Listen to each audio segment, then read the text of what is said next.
Elias.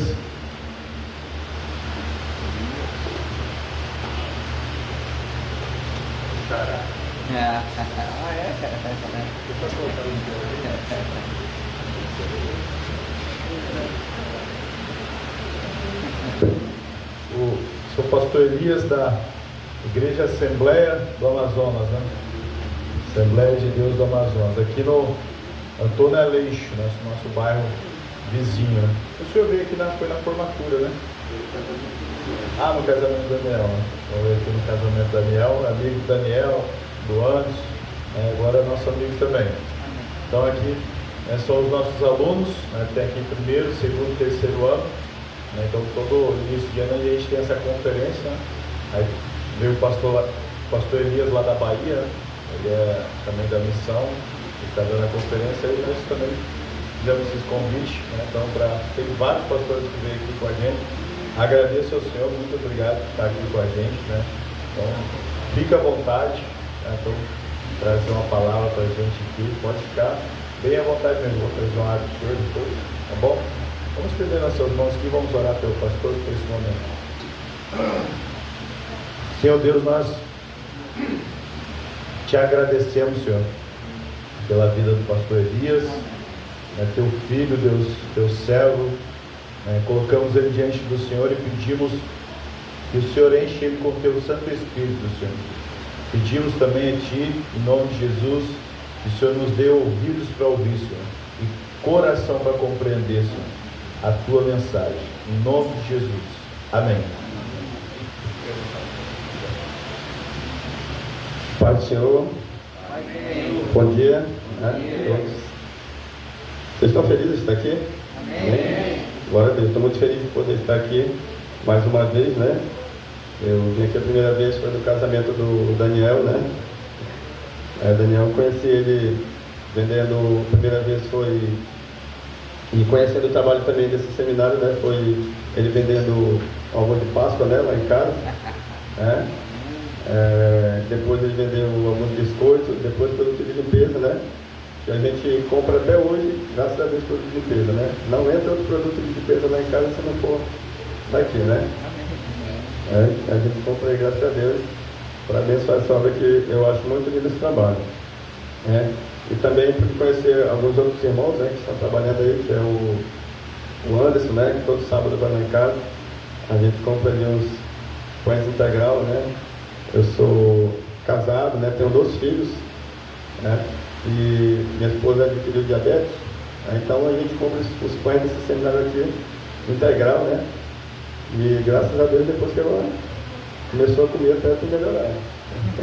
Amém? Obrigado, pastor.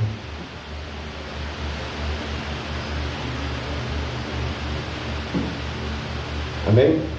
Amém. E a gente foi incumbido dessa missão, né? O pastor já me apresentou, sou o pastor Elias, né?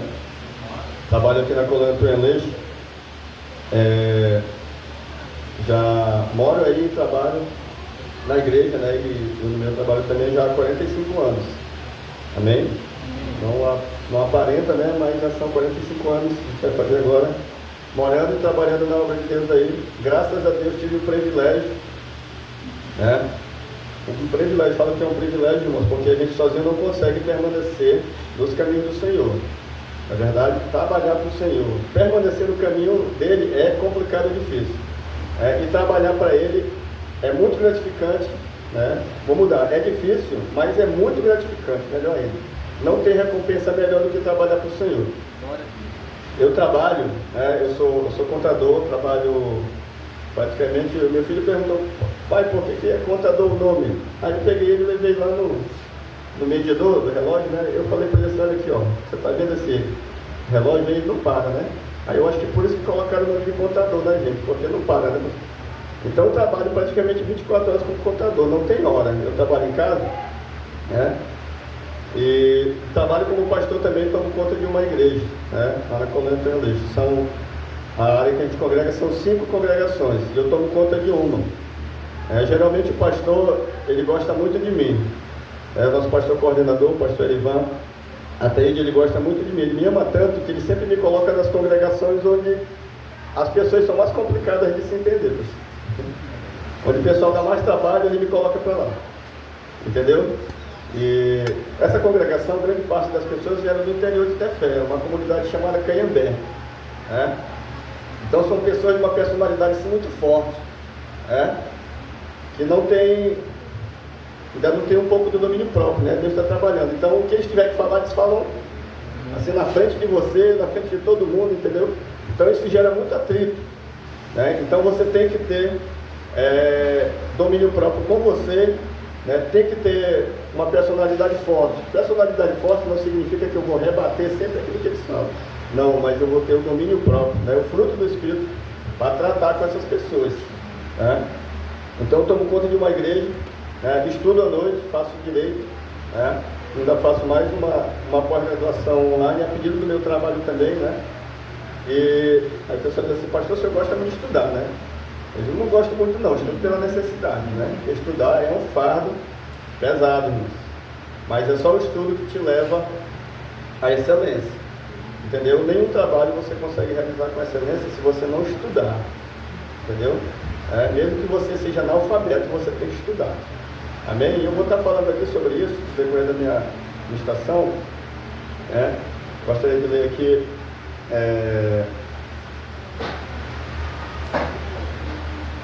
Atos.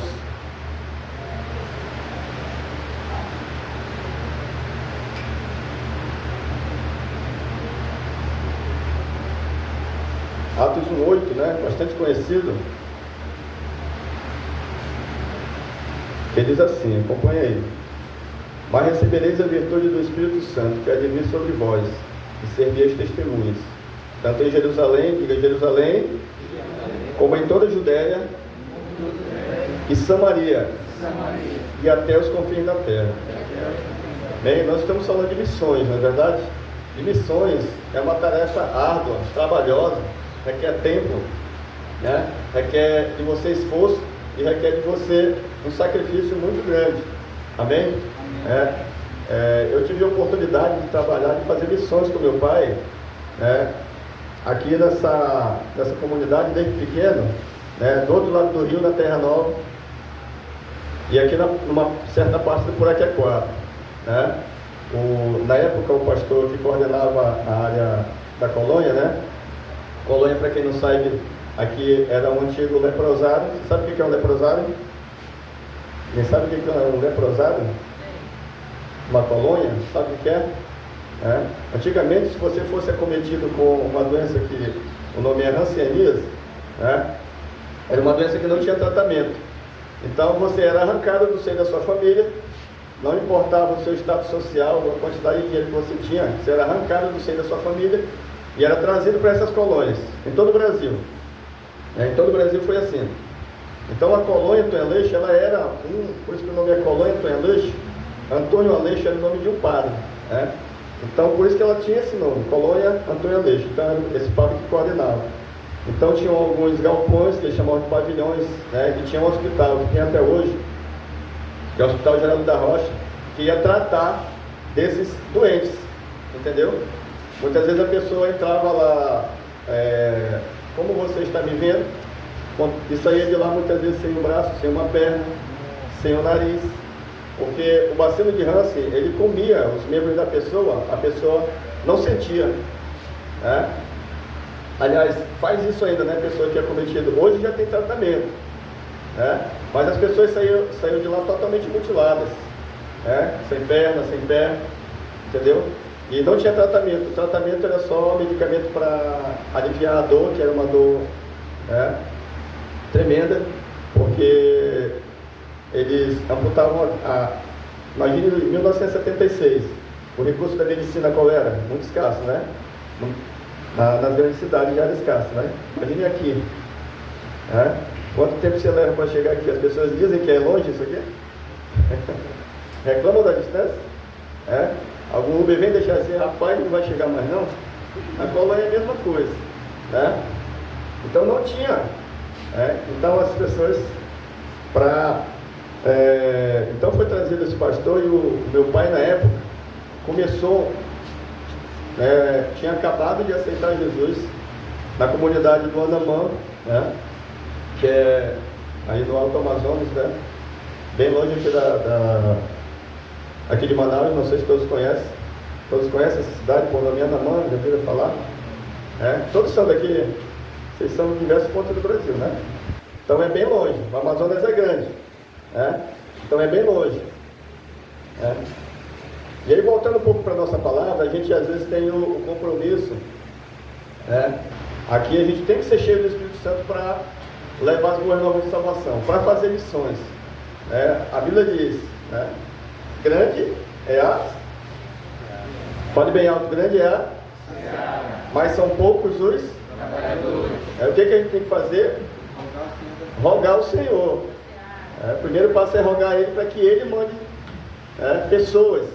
Muitas vezes a gente quer milhares de pessoas, mas geralmente a gente começa fazendo diferença com uma pessoa. Não é verdade? Não foi assim com o Gadareno?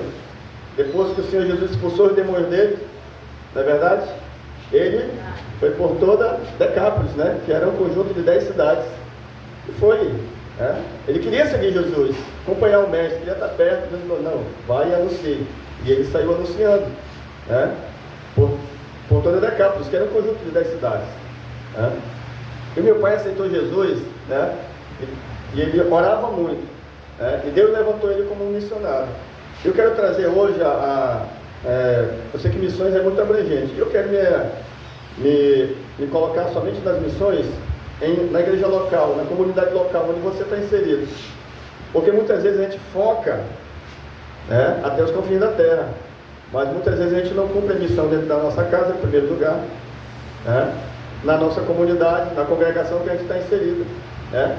E tem que ser gradativamente. Lá na igreja, às vezes as pessoas querem ir para Parintins, querem ir para o interior, mas não conseguem fazer um trabalho missionário dentro da sua própria casa. Será que essa pessoa vai estar preparada para levar o Evangelho em algum lugar? Não vai. Como nesses 45 anos eu tenho visto pessoas darem trabalho porque querem fazer dessa forma. Começa desse jeito. É claro que tem as exceções. Meu pai foi uma delas. Meu pai aceitou Jesus com 22 anos de idade. Naquela época, na Assembleia de Deus, você não podia ser porteiro da congregação se você não fosse batizado nas águas, falasse na Assembleia de Deus, uma igreja pentecostal, fosse batizado no Espírito Santo, e tivesse pelo menos 2 anos congregando na igreja. Era a exigência. Meu pai tinha acabado de aceitar Jesus, estava com 2 meses, e o pastor falou que ele ia levantar trabalhos, abrir igrejas, entendeu? E na época, os pastores da Assembleia de Deus, hoje eles já são um pouco mais brandos na palavra, mas antigamente eles eram um pouco mais rígidos, até não falar mesmo. E terminou o culto, ele chamou meu pai, orou por ele, e terminou o culto, ele chegou para o pastor sem saber de nada, 3 meses de convertido, e chegou para o pastor e disse assim, pastor, o que é abrir trabalho? Como é que eu vou fazer isso? Posso gritar? Ele falou assim, e ele pegou na mão do papai assim, e disse assim, meu irmão, coloca o joelho no chão e vai orar. Pronto. Esse foi o incentivo que ele deu, meu pai. Esse foi o conselho, de homelética, exegética, tudo junto, um incentivo. E ele baixou a cabeça, ficou envergonhado e foi para casa. Mas o que ele foi fazer? O que ele foi fazer? Ele foi orar. E começou a orar de manhã, ia para o trabalho, orava no... Meu pai trabalhava com juta na época, orava cortando juta, e orava de madrugada, geralmente, ele conta que orava geralmente das 1 da manhã até as 3 da madrugada, depois levantava, já tinha que ir para o trabalho, porque tinha que ir muito cedo, o trabalho era longe, tinha que ir andando, para você ter ideia das distâncias, vocês conhecem o Coroado, o bairro Coroado aqui? Ele fazia rancho lá e vinha a pé trazendo para casa, uma saca de farinha na cabeça, colocava os materiais dentro, colocava na cabeça, amarrava e trazia para casa, aqui na colônia, a pé, andando, ele mais meus 2 irmãos mais velhos. E às vezes a gente reclama de distância, não é verdade? Não tem carro para mim ir, não tem moto, é muito longe. Mas quem está com o coração incendiado de missão, irmãos, ele nunca vai orar para a distância. Distância é o último requisito. Você está entendendo? Voltando, meu pai foi separado para abrir trabalho e teve um sonho. Meu pai adoeceu, foi acometido por uma doença chamada... eu esqueci o nome da enfermidade, que ela dá umas úlceras na pessoa muito grande, cria umas bolhas, né? Em todo o corpo da pessoa, na língua, dentro do ouvido, embaixo do pé, ele não conseguia se locomover. Mas ele orando, teve uma visão que ele via um lago muito grande e uma casa de 2 andares em cima.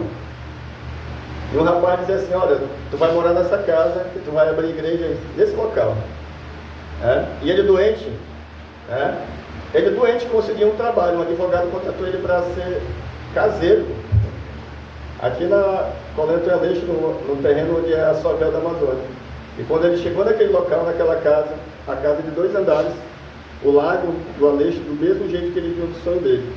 E meu pai começou a trabalhar, fez uma igreja na margem do rio, o soalho da igreja era na altura desse teto, por causa da cheia, e começou a congregar. E não podia vir para a colônia por causa que só quem fazia tratamento podia entrar. Tinha uma corrente lá que só entrava polícia, padre e pastor, e as pessoas da coisa. E depois acabou a colônia, houve a cura para racianismo, e começaram a dar algumas terras. Meu pai pegou logo um terreno para ele e um terreno para fazer a igreja, na frente da casa. E meu pai levantou, dentro da colônia do Aleixo, das 10 congregações da Assembleia de Deus, ele levantou 7. Entendeu, queridos? Isso trabalhando o dia todo, cuidando de 12 filhos, e sem saber ler nem escrever. E as pessoas, às vezes, eles terminavam de pregar, geralmente chegava algum irmão e dizia assim: irmão Oscar, o senhor fez Ibadã, que era o seminário de teologia da Assembleia de Deus que a gente tem até hoje, que é o Instituto Bíblico da Assembleia de Deus. E geralmente, que preparavam os pastores, preparavam os missionários, Você fez Ibadã? Ele dizia assim: meu irmão, eu não sei fazer nem um direito. Imagina ter estudado Ibadã. Todas as ministrações dele, minha mãe lia um versículo da Bíblia, lia a primeira, ele ouvia, lia a segunda, ele ouvia novamente, lia a terceira, ele decorava. Os louvores que ele aprendeu a cantar foram todos que minha mãe ensinou, e alguns deles em sonho.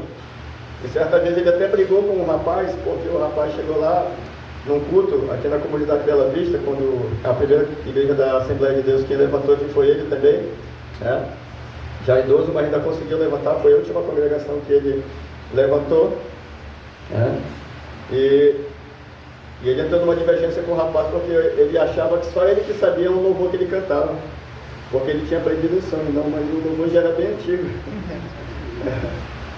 Mas ele orava: então rogai ao Senhor para que envie mais obreiros, irmãos?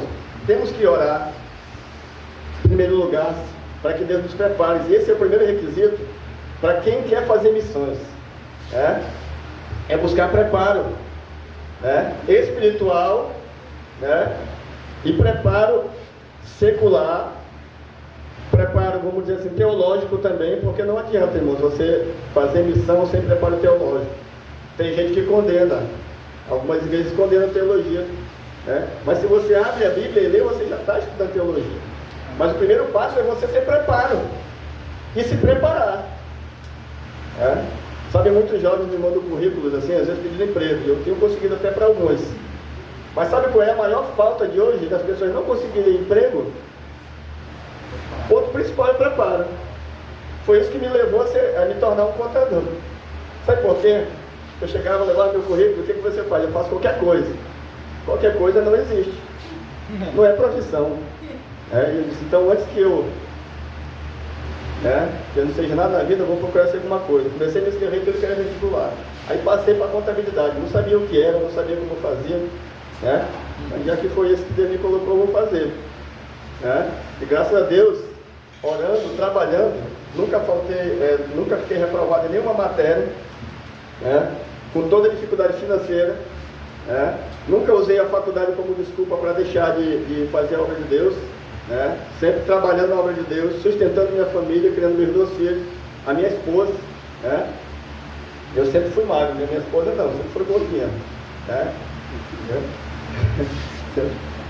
O pessoal vê que ela estava sempre bem sustentada, né? Mas a falta de tempo, ela não pode ser uma desculpa. E a falta de preparo também não. Se você quer fazer missões, você tem que ter tempo. A Bíblia diz, olha, a Bíblia nos ensina a remir o tempo. E o que é remir o tempo?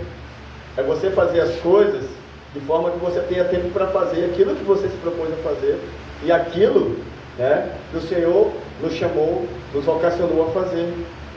Sabe, irmão, não tem desculpa. Lá na minha, eu tenho meu trabalho, né, eu estudo, eu atendo mais assim pelo WhatsApp, pelo telefone, ligando e presencialmente. Eu atendo mais de 50 pessoas diariamente e converso com mais de 100 pessoas diariamente, entendeu? Às vezes tem coisas que eu coloco para fazer de manhã que eu às vezes termino de tarde, coisas simples, né? E atendo pessoas da igreja, né? Saio às vezes, muitas vezes quando eu ainda tiro tempo para limpar minha casa, né? Entendeu? Lavo, eu não gosto de passar pano na minha casa, eu gosto de lavar, não tenho paciência para passar pano, eu lavo tudo logo, né? Pego o rolo, pego o sabão, produto de limpeza, né? Quando acaba mais rápido os produtos de limpeza lá em casa é quando eu começo a usar, porque eu não gosto de usar pouco, eu uso muito, eu lavo a garrafa lá e derramo mesmo, X14, água sanitária, sabão líquido, depois passo um desinfetante lá. Eu sempre gosto de deixar pelo menos 3 opções lá para mim, né? Que é aquele lavanda, um talco, né? E casa limpa, eu misturo tudo. Esse quarto é casa limpa, esse outro aqui é lavanda, uso tudo, acabo rápido, né? Moço? E o tempo, a gente tem que saber usar ele de forma adequada. E tira o tempo para estudar a palavra de Deus, porque eu tenho que pregar na minha igreja, eu tenho que ensinar, né? Tem que ler tem que visitar ainda, né? Porque se você não visitar, para onde vai dentro da sua igreja? Vai contra a congregação, entendeu? Então esse é o primeiro requisito, preparo. Meu pai não tinha preparo nenhum, nem espiritual, nem teológico, 3 meses de novo convertido, o que ele fazia antes de se converter? Só jogava bola, trabalhava e bebia cachaça. Eram as 3 coisas que ele fazia. Tanto que eu estava falando o nome dos meus irmãos ali, o pastor Elias, antes deles se converter, os nossos 2 irmãos têm o nome de santo, né? Que é Francisco Salles e Maria Aparecida. Depois daí, aí veio Josias, Isabel, Ruth, Noêmia, Moisés, Josué, Elenai, Eliseu, Elias e Eliseu, e esse é meu pai de criação, né? Eu fui criado ele com 1 dia de nascido. E o meu pai também, né? Que a minha mãe era evangélica, a minha mãe biológica, eu tenho mais 6 irmãos, que é Abraão, Marta, Raquel, José, Joel, 5, né? Joel, dá 5, né? Abraão, Marta, Raquel, Isaac, Joel e José, né? E José, são 6. Então eu tenho 18 irmãos, né? Juntando as 2 famílias. Aí meu pai não tinha preparo, mas ele efetuou o trabalho missionário dele com muito êxito, porque primeiro ele foi orar, né? E o Senhor o enviou, irmão, o Senhor o enviou. A oração não faz muita diferença, aliás, ela faz toda a diferença. A oração, leitura da palavra, jejum, né? O jejum ele é muito ensinado como um sacrifício, mas o jejum ele tem que ser feito como um tempo prazeroso, né? Porque a gente diz, orar é falar com Deus, mas as pessoas não gostam de orar, não gostam de falar com Deus. Jejum é um sacrifício que vai te preparar espiritualmente, mas as pessoas não fazem, não é verdade? Não fazem. Ou seja, muitas vezes nós colocamos as desculpas para a missão daquilo que nós já sabemos fazer, daquilo que nós já temos o preparo e a capacidade de fazer e não fazemos. E é o principal. Você pode conhecer a Bíblia. Nós tínhamos um pastor, né, que ele dizia assim, nós éramos 7 pastores aqui na área que eu congrego, né? E tinha um pastor que ele dizia assim: eu conheço a Bíblia mais do que qualquer pastor. E eu falei uma coisa, né? Uma coisa somente, que ele não soube me responder e que fez toda a diferença na vida dele. Eu falei assim: agora, pastor, só falta a Bíblia conhecer o senhor. Conhecia a Bíblia todinha, mas batia na mulher, era arrogante, entendeu? Perdeu um carro, 0 quilômetro, porque acabou a paciência da mulher, deu um tapa no olho dele, que ele ficou cego, o carro bateu no poste. Adianta conhecer a Bíblia dessa forma? Não adianta. Aí o missionário daria permissão, né? Aí Deus botou esse cama no olho dele, né? Com um tapa que a mulher dele, acabou a missão dele. Então não adianta, né, irmãos? As coisas têm que caminhar juntos. As coisas têm que caminhar juntos. Se igreja pentecostal, você aparece jargão de todo lado, né? Aí outro dia o irmão estava pregando e dizia assim: a Bíblia diz assim: cuida dos meus que eu cuido dos teus. Está certo isso? A Bíblia diz que aquele, né, que negligencia a sua família é pior do que o ímpio, porque negligenciou a sua fé. Outro diz: se não for por amor, vem pela dor. Meu irmão, se fosse por causa disso, no hospital só tinha crente, na cadeia só tinha crente. Na verdade, a pessoa grita de dor muitas vezes, né? Eu tive a oportunidade de ir com meu pai e presenciar também pessoas que estão morrendo, mas não querem saber de Jesus. Estão morrendo de enfermidade, mas não querem. Na verdade, as pessoas estão tão cegas, aprisionadas, que elas não querem. Está entendendo? Eu tinha a gente trabalha com células e eu tinha uma célula de adolescentes jovens, né? Que ela geralmente tinha 14, começou com... Ninguém quis os adolescentes de 12 a 13 anos, e eu fiquei com eles na época. E a minha célula começou a lotar, né? Tinha assim, umas 30 adolescentes, né? E vocês seguram adolescentes, pouco. Mas eu reunia eles, cantava sempre o mesmo louvor, pegava umas latas que tinha lá atrás de casa, dava para eles bater para a gente cantar, era a bateria deles, e não faltava nenhum. Aí o pessoal me perguntava, ele disse, né, porque eu não era pastor ainda, como é que tu faz por mim ir para a tua célula? Eu digo: eu ensino a palavra. Mas como é que tu ensina para eles? Eu digo: claro e direto. Eu falo que se eles não obedecerem, em primeiro lugar, mãe, pai, a Bíblia, a Deus, eles vão para o inferno. Entendeu, irmãos? Ele vai para o inferno. Mas em contrapartida, eu não ensino eles a ter medo do inferno só, não. Eu ensino eles, né, a ter o desejo de ir para o céu, irmãos. Porque uma pergunta que encabula muitos crentes: você tem certeza da sua salvação? Aí a pessoa fica: levanta a mão, aí fica um assim, outro assim. Até pastor mesmo fica meio assim. Eu digo: levanta a mão, irmãos. Quando a gente aceita Jesus, a gente adquire a nossa salvação. Não é verdade? A igreja não é feita por pessoas que são salvas. A gente aceita Jesus, aquele que crê, né? For batizado será salvo. Aquele que não crê já está condenado. A gente tem que ter a certeza da nossa salvação e ter a certeza também de que a gente vai para o céu. Eu sou um salvo. Agora, será que você já tem a certeza de que você vai para o céu? Então, muitas vezes, missão, você falar sobre esses temas, você tem que estar preparado, porque as pessoas vão perguntar coisas para você, você vai ser confrontado. Meu pai, quando abriu a primeira igreja dele, quando levantou a primeira igreja, ele começou a pregar, ele ia de casa em casa todos os dias, domingo, tirava o dia para visitar, ia na casa de todas as pessoas, uma por uma, convidando. Se a pessoa permitisse, ele orava na casa da pessoa, orava pela família, orava pelos filhos, né? Com a permissão do dono da casa. E a gente ia junto, depois que terminava a parte do bairro, ele ia para a colônia, né? Pedia permissão para entrar, ia de leito a leito, né? Pregando, muitas vezes dando ceia para aqueles que já eram convertidos no domingo, né? E tinha certas ocasiões que as pessoas se levantavam contra ele. Quando ele levantou a primeira igreja, tinha uma igreja lá que ele falou assim, olha, o senhor não pode levantar essa igreja aqui. Ele, não, eu posso. Não é proibido, né? E aí viram que ele não ia parar com a igreja, oferecendo para ele um salário, né? Uma outra igreja ofereceu um salário para que ele fechasse a igreja e congregasse na igreja dele. Ele disse, não, eu estou cumprindo uma missão aqui que foi me dada e eu não posso. Essa missão que me deu foi Deus, não foi homem, não foi ninguém, então eu tenho que fazer.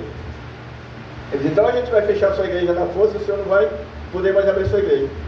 E ele falou, vocês podem me impedir do que vocês quiserem, vocês só não podem me impedir de pregar o evangelho. Pode impedir, irmãos? Só se matar, né? A gente não é impedido. Muitas vezes a gente quer um palco, a gente quer uma igreja, a gente quer um púlpito, a gente quer um microfone. Mas a seara é grande. Não é verdade? Você tem a oportunidade de pregar, de levantar um trabalho em vários locais. E hoje, o evangelho ele precisa, irmão, de pessoas sérias para levantar trabalho, porque tem se levantado. Eu ensinando, a gente tem um anexo do Ibadã aqui na colônia, e eu ensinando, eu perguntei assim às pessoas, tem médico pilantra? Você tem. Tem pastor pilantra? Tem. Tem presidente pilantra? Tem. Tem deputado? Todas as profissões, tem gente que não presta? Tem. Agora eu falei para ele, olha, eu vou falar para vocês, não tem médico, não tem pastor, pilantra não. Porque tem um pilantra que se aproveita da oportunidade ou do trabalho que muitas vezes a gente não quer fazer e tira proveito disso. Não é verdade? Muitas vezes as pessoas têm preparo, conhecem, mas não querem fazer a missão. O preparo é ideal. Não tem como, você vai ser confrontado de várias formas, espirituais, materiais, no campo financeiro, muitas vezes vai faltar um recurso. Mas você tem que estar preparado, e principalmente, trazendo para a área do recurso, contar com a provisão de Deus. Por que ele ordenou para os seus discípulos não levarem ao alforje? Porque ele está dizendo, não, a provisão é eu. É eu que vou providenciar tudo. Uma coisa, irmãos, que eu não me preocupo na minha vida, é com conta para pagar, com comida dentro de casa. Essa é a última coisa que eu me preocupo. Sabe por quê? Porque eu confio cegamente na provisão de Deus. Eu já fui para a igreja sem nem um centavo no bolso. Voltei de lá com a barriga que eu não conseguia nem dormir. Entendeu? Já saí da igreja sem nem um centavo no bolso e andando, mas eu tenho mania de chutar as coisas. Eu tenho esse meu dedão quebrado por causa disso. Eu fui chutar um isopor, não era um isopor, era uma pedra. Eu olhei uma folha, eu chutei a folha. Rapaz, era 20 reais. Eu sem nada em casa, 20 reais em 12 mil era muito dinheiro. Era muito dinheiro. 20 reais eu chutei, glória a Deus. Olhei, procurei, olhei para o lado para ele, todo mundo estava procurando. Irmãos, mas eu nunca, irmãos, fiquei sem tomar café, a não ser que seja voluntariamente, nem meus filhos, nunca faltaram na minha casa. Me casei com 23 anos, tenho 20, vou fazer 22 anos de casado. Nunca faltou nada na minha casa, porque eu sempre confiei cegamente na provisão de Deus. Você está entendendo? Você tem que confiar. Você tem que confiar. Tenho certeza que às vezes a gente, quando cuida de certas coisas da igreja, a gente fica preocupado com luz, com água, com mantimentos. Eu estava falando com o pastor, qual é o nome dele? Pastor Leandro? Isso. Deve ser uma bênção, né, pastor? Aqui no seminário, né? Cuidar das pessoas. Aí eu falei para ele, eu fico imaginando que na igreja as pessoas morando longe uma das outras. Já dá um trabalho, imagina morando todo mundo junto. Deve ser uma bênção, né? Deve ser uma comunhão tremenda, Ninguém fala mal de ninguém, A unidade é mais forte. Não tem problema, né, pastor Gilmar?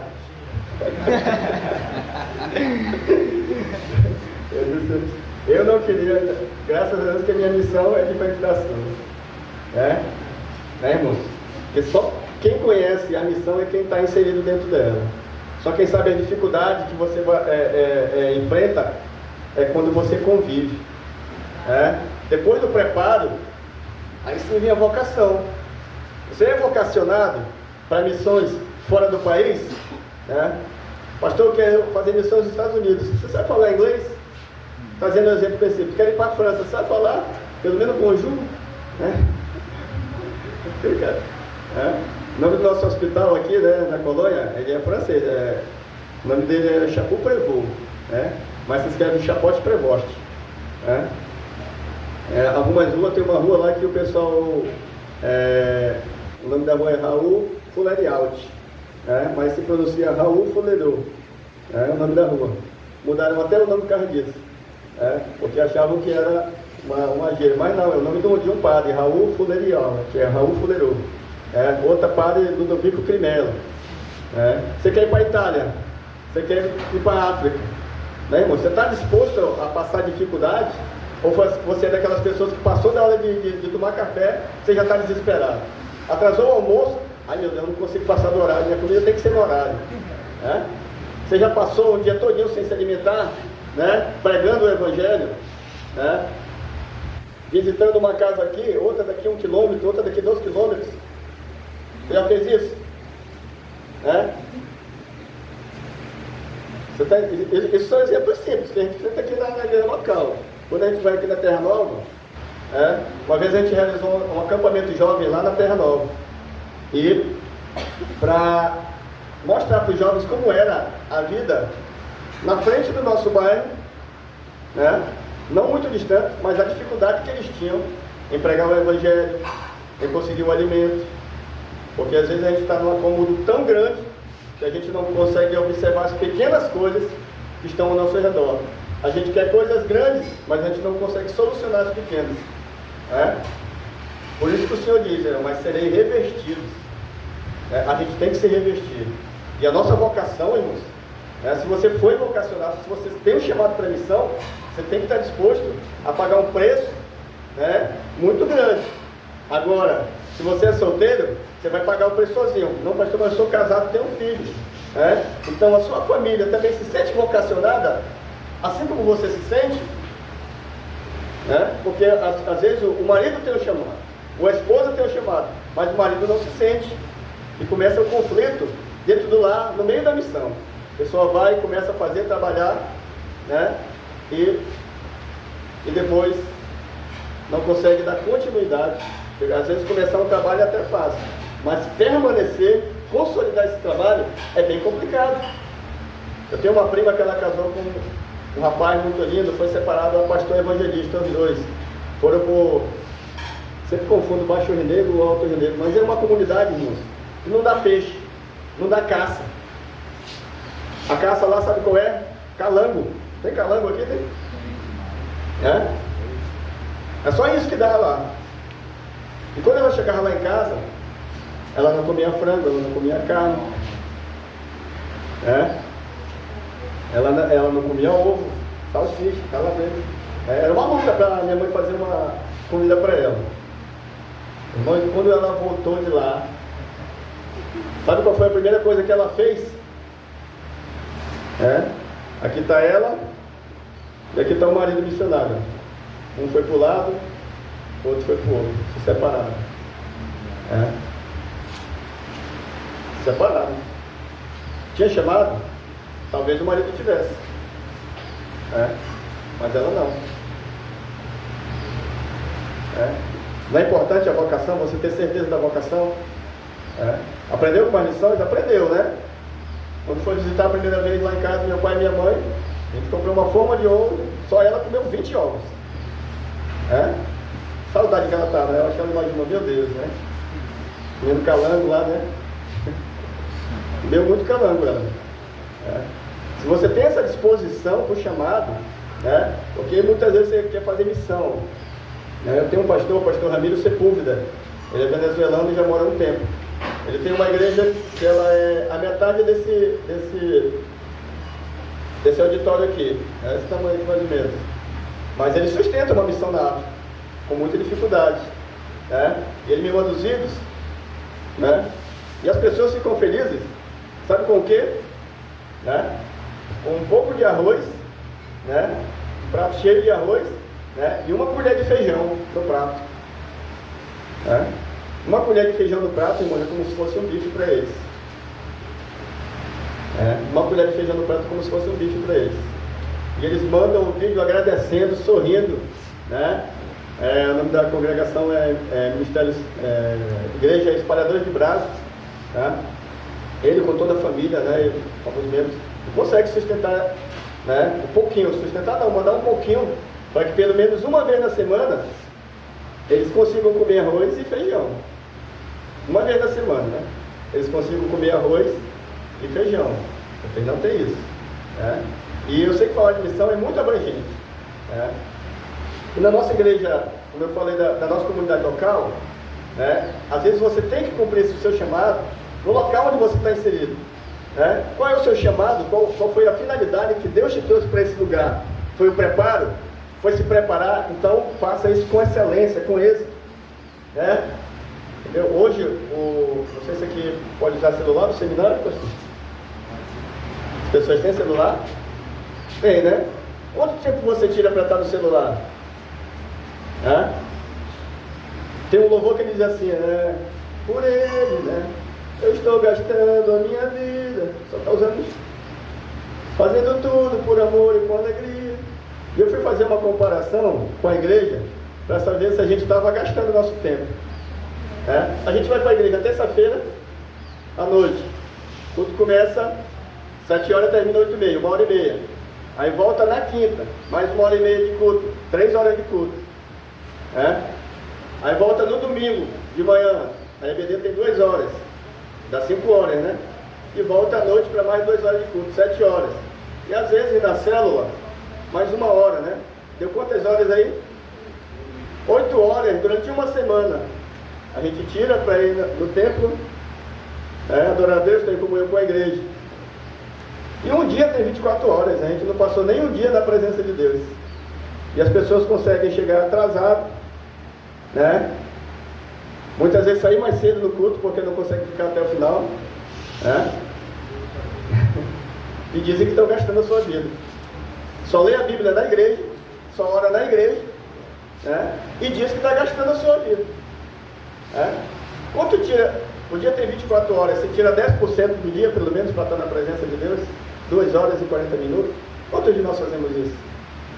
As pessoas chamam isso de dízimo do tempo. Você tira 2 horas e 40 minutos para fazer o seu devocional, para ler. Eu tenho um pastor lá na minha congregação, que ele, se eu mandar mensagem para ele 3 horas da manhã, ele está acordado, lendo livro, lendo a Bíblia, fazendo seu devocional, até às 6 horas. Mas nós temos mais de 20 pastores, e esse é o único que eu ligo e ele responde na hora. Se eu disser assim, pastor, eu estou com uma dúvida aqui, vamos orar junto? Ele liga e responde na hora, porque desde quando se converteu, esse tem sido a rotina dele. Não é fácil você ler, se dedicar. Deus, ele honra quem lê, irmãos. Deus, ele honra quem lê. Ele honra quem lê. Deus, ele honra quem se dedica. Se você tem um chamado, não deixe essa chama se apagar na sua vida. Se prepare, tire tempo, gaste seu tempo. Vai chegar um tempo que você vai precisar ter reservas. Hoje eu não tenho mais o tempo que eu tinha quando eu era novo. Eu entrava no meu quarto, depois que eu chegava da escola de manhã, e lia a Bíblia a tarde todinha. Hoje eu não consigo. Eu tenho que ler de noite, eu tenho que ler de madrugada, eu tenho que fazer o meu tempo. Mas é mais difícil, é mais complicado. Se você está tendo a oportunidade, está se preparando, se prepare. Ore para Deus te levantar como uma pessoa que vai fazer diferença. Você está entendendo? Ore para Deus te levantar.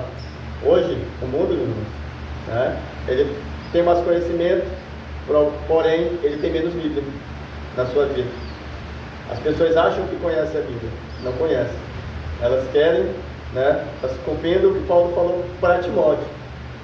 Se levantarão pessoas que terão comichões nos seus ouvidos, e levantarão, parecem mestres, que vão ensinar a Bíblia da forma que eles querem ouvir, que eles querem, que lhe convém ouvir. E hoje isso está se cumprindo. As pessoas estão no comichão de não, Deus é amor. Como é que o Deus de amor faz isso? Como é que o Deus de amor faz aquilo? Esquecem que Deus também é justiça. Irmãos? Amém? Eu gostaria de ler novamente com você, né? Atos 1:8. Diga comigo: mas recebereis a virtude do Espírito Santo, que há de vir sobre vós, e ser-me-eis testemunhas, tanto em Jerusalém, como em toda a Judéia, e Samaria, e até os confins da terra. Amém? Que o Senhor possa se apossar cada dia mais da sua vida, que você possa permitir isso, que Ele lhe use, se prepare, aí você vai fazer o seu trabalho, tanto na sua comunidade local, que é aqui na Judéia, quanto em Samaria, os arredores, como até os confins da terra. Eu não sei para onde Deus vai levar você, eu não sei qual é o ministério que Ele está preparando você, qual é a finalidade, mas Ele sabe. A Bíblia diz que antes de nós sermos gerados no ventre da nossa mãe, Ele já tinha um propósito na minha e na sua vida. Glória a Deus. Amém? Muitas vezes Deus faz coisas que a gente não sabe o propósito. Meu propósito foi revelado para a mãe que me criou muito antes de eu nascer. A minha mãe com 12 meses, para me finalizar, a minha mãe com 12 meses de grávida, era Maria o nome dela, ela chegou para minha tia, que foi a mulher que me criou, que chama de mãe também, que também estava grávida de 4 meses. Naquela época não tinha ultrassom, não tinha nada, e ela falou assim: Maria, Deus me mandou te entregar o meu filho. Ela falou assim: Maria, você gosta de presente? Ela disse: eu gosto. Quem não gosta? Então eu vou te dar o filho que eu estou esperando, porque Deus me falou que no dia que eu tiver ele, eu vou falecer. Aí ela disse assim: para de falar besteira, não, Deus mandou te falar isso, presta atenção. E Ele mandou te entregar ele, e no dia que eu tiver ele, eu vou falecer. Só que tu não vai acreditar ainda no que eu estou te falando.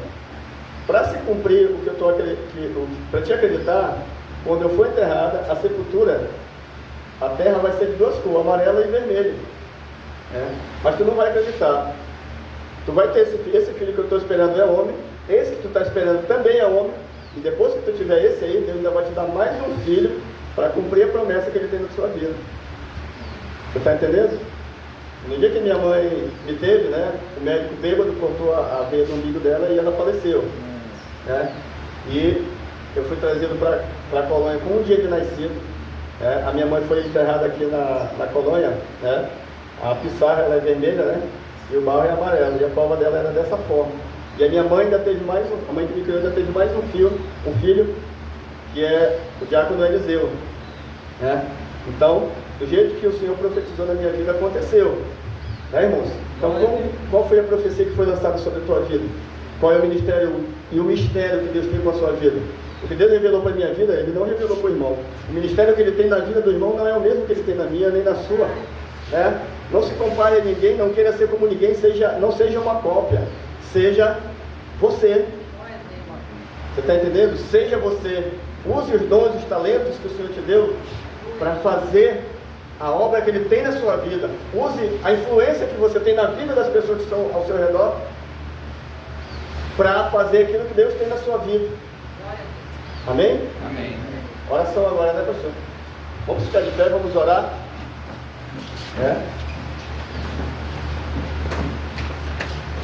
Sei que você já sabe esse versículo decorado, A obra é grande, A seara é grande, mas grande, aliás, poucos são os trabalhadores. A Bíblia fala: rogai a quem? Ao Senhor. Então, nesse momento, nós vamos fazer uma oração pedindo para que Deus mande pessoas, que Ele levante pessoas, mande novos alunos para essa seara. Agora nós vamos orar rogando, irmãos? Rogar não é agradecer. Rogar não é pedir por mim. Se eu estou rogando ao Senhor da seara, eu tenho que clamar a Ele para que Ele mande outras pessoas, para que Ele levante homens, mulheres, para que também ajudem essa missão. Vamos orar nesse momento? Vem, feche seus olhos, levante seu pensamento a Deus. Se você tiver qualquer pensamento nesse momento fora daquilo que a gente propôs, né? Lance ele fora, feche seus olhos, direcione seu pensamento a Deus, né? Imagine esse local aqui cheio de novos alunos, né? Contemple essas cadeiras, né? Que talvez estão guardadas, estão aqui empilhadas, cheias de novos alunos, cheias de novas pessoas, né? Pessoas que Deus vai levantar de todo o Brasil e trazer para esse lugar. Também profetizo que Deus vai levantar pessoas, né, para financiar esse local, para comprar os produtos que são feitos aqui, né? Deus vai dar sabedoria para que tudo que saia daqui sejam os melhores produtos vendidos aqui na nossa cidade, né? Que as pessoas venham e ajudem, que Deus mande novos trabalhadores. Pai querido e santo, Deus poderoso, Deus maravilhoso, nós estamos aqui porque nós cremos em Ti, porque Tu és o dono dessa missão, Tu és o dono dessa seara. Esse projeto nasceu do Seu coração, não foi do coração de homem, não foi do coração de mulher, mas foi do Teu coração, Pai. Tudo que Tu coloca a mão prospera, Deus amado. Toda porta que Tu abre, Senhor amado, ela jamais se fecha. Pai querido e santo, nesse momento nós rogamos, nós clamamos, ó Pai amado, nós chegamos até Ti e pedimos que Tu levante novas pessoas, novos alunos, e os que estão aqui sejam abençoados, sejam levantados como grandes missionários, grandes pregadores da Tua palavra, pastores que vão ganhar muitas almas e muitas vidas para o Teu reino, levar o Teu evangelho nos 4 cantos desse mundo. Pai querido, derrama o Teu Espírito sobre essas vidas, enche elas do Teu Espírito, para que tenham unção para pregar, para falar do Teu amor, para que novas pessoas cheguem aqui interessadas em aprender mais, não somente sobre missões, mas sobre toda a missão que Tu nos deu, Pai, para fazer. Pai querido, que ela possa alcançar muitas pessoas em todo esse Brasil e no mundo, Pai amado. Que esse seja um exemplo, Senhor amado, que nós possamos copiar para o mundo, Pai amado. Pai querido, estenda a Tua mão sobre esse seminário, sobre esse local que foi separado para fazer essa missão, Deus amado, e que aqui possa ser um celeiro, Senhor amado, de obreiros para a Tua obra, Pai. No nome santo do Senhor Jesus, nós Te pedimos e Te agradecemos. Amém. Amém, queridos. Glória a Deus. Poder sentar. Amém, pastor? Eu quero aqui agradecer a minha oportunidade. Já tem tempo, pastor, ainda? Tem? Com certeza? Agradecer a minha oportunidade, né? Agradecer ao pastor aí que tive a honra de conhecer, ali o nosso irmão Julimar, né? Que até agora eu só conheci o Julimar, né? Quando apareceu o nome dele lá no Pix. Só conheci ele por Pix, mas dizer assim para vocês, como eu falei no início, trabalhar para o Senhor é maravilhoso, é compensador. Exige um sacrifício? Exige. Mas se você quer conquistar alguma coisa, o sacrifício ele tem que caminhar junto. Agora, se você faz com amor, com prazer, é muito gratificante. As pessoas dizem assim, é bom você trabalhar naquilo que você gosta. É bom mesmo. Mas nem tudo na igreja você gosta de fazer. E a obediência, o temor ao Senhor, que é o princípio da sabedoria, o temor ao Senhor nos leva a fazer muitas coisas que a gente não gosta, mas que a gente faz por obediência ao Senhor. Quando a gente é obediente, 90% das coisas que a gente faz são coisas que a gente não gosta, mas que dão resultado quando a gente se propõe a fazer da forma que foi colocado para a gente fazer. Então, façam com obediência. Procurem fazer aquilo que, eu não sei como é que é a rotina de vocês aqui, mas tudo que for proposto a vocês a fazerem, façam com excelência, façam com amor, com dedicação, porque às vezes a gente não tem a noção do impacto que isso está gerando na vida das pessoas e do alcance que isso está tendo na nossa vida lá fora. Você está entendendo? Os produtos que vocês fazem, aquilo que vocês se propõem a fazer aqui, o ensinamento que esse seminário traz para as pessoas, talvez vocês não tenham nem a noção do impacto que isso esteja causando na comunidade e ao redor do mundo. Amém, pastor? Então, são todos alunos, né? Então, aquilo que vocês irão aprender, aprendam com excelência. Façam como João, engulam a palavra de Deus. Muitas vezes é doce, né? Paladar, mas às vezes padecer é difícil. Mas façam isso, vocês vão ver que Deus vai levantar pessoas O último exemplo que eu quero dar aqui. Quando a gente começou o trabalho lá na Colônia Leite, tinha um irmão que ele... você sabe o que é tamanduá, né? Toda vez que ele ia para a igreja, ele levava um tamanduá.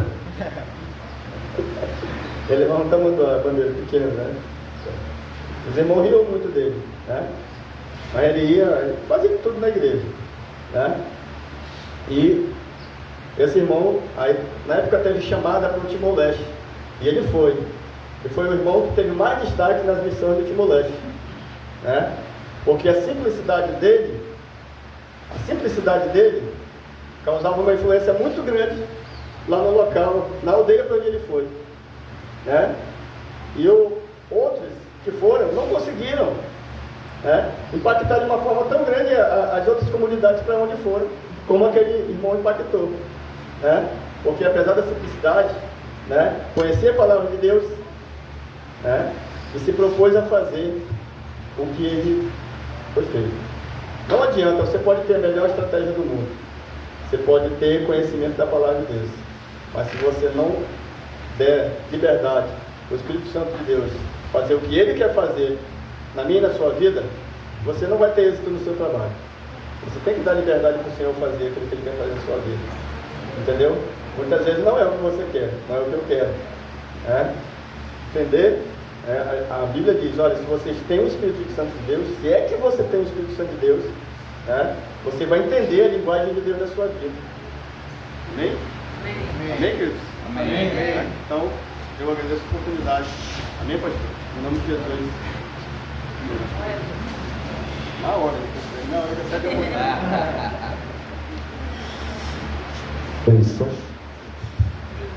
Amém, pessoal. Muito obrigado. Estou muito feliz de estar aqui. Né?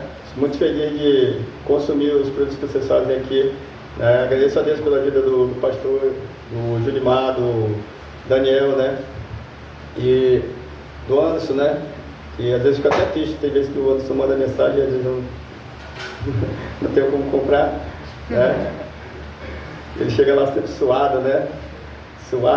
Aí o que eu posso oferecer, porque Colônia é só assim, né? Colônia de Bela Vista é só ladeira, né? Aqui não é planície, é só ladeira, né? Então é difícil.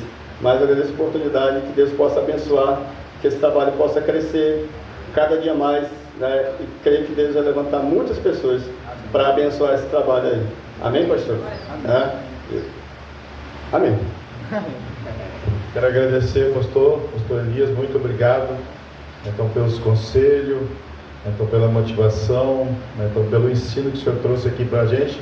Nós somos uma escola, né, mas também somos uma igreja, né, o corpo de Cristo. Então, essa motivação nós fazemos evangelismo aqui no bairro, né, mas nunca é demais, então, essa direção, nessas experiências que o senhor contou aqui para nós foi muito especial, né? Então, para nós, então, para os alunos levarem, né, então, para onde eles forem, que Deus abençoe eles mesmos. E também dizer para ti que as portas estão abertas, pastor. Às vezes tem alguém que gostaria de estudar, se preparar um pouco mais, né? Então tem a escola aqui que o senhor já conhece, tem a escola do pastor Elias na Bahia aqui. Nós temos outras bases missionárias espalhadas aí pelo Brasil, né? Então, que Deus abençoe o senhor. 10 para as 11 a gente volta.